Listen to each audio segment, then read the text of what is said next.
Howdy, howdy, folks. That's right. The Morrowind alcohol tier list is finally here. Now, for this one, I'm not going to be rating them based off of strictly their effects, as that'd be too easy, too obvious, and, stuff like Flynn would be easy S tier because it's only positives. Instead, we're going to be rating them off of vibes and the type of alcohol they are. So, let's get into it. Now, first things first, we have Ancient Dagoth Brandy.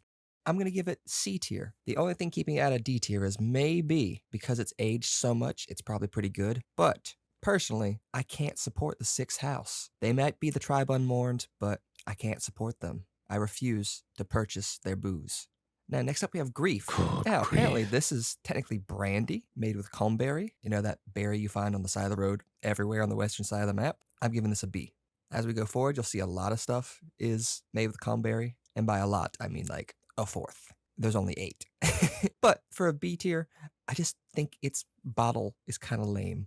And that's it. Now, Sheen, this is technically wine, Calmberry wine. That's right, another Calmberry.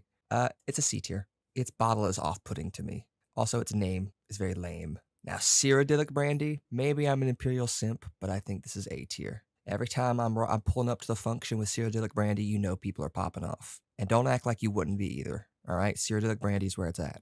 However, it's Flynn where we get into the S tier. Now, I know we can't spam our like strength potions with Flynn, but pull up to the function with Flynn and you're going to have a good time. Also, Flynn is technically whiskey, and it's also not a Morrowind based liquor. It is Cyrodiilic. This is a Cyrodiil whiskey, and it's just called Flynn. Cool. It's kind of weird that that wasn't in Oblivion. It seems like a really obvious thing to put into Oblivion, but it just wasn't. Maste.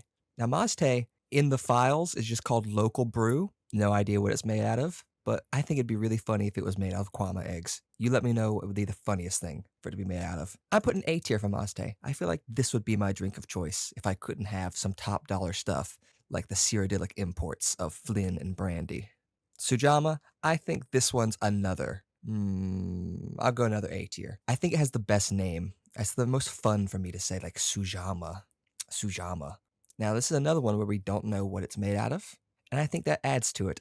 It's like no one wants to know how the hot dog's made. I feel like that's true for Maste and Sujama. I feel like that would make it worse if I knew what it was made out of. And Vintage Brandy, this one's lame. It's not as cool as Dagoth Brandy, the alpha, ancient Dagoth Brandy. So do I want to put it in D tier? I might. Just because it's too bland. Like, what's it vintage of? Is it just generic brandy? Lame. It's not cool brandy like Grief or Dagoth brandy. It's just generic brandy that's really old. It's kind of lame. All right, you let me know. Which booze are you representing when you rock up to the South Wall Corner Club? Morrow out.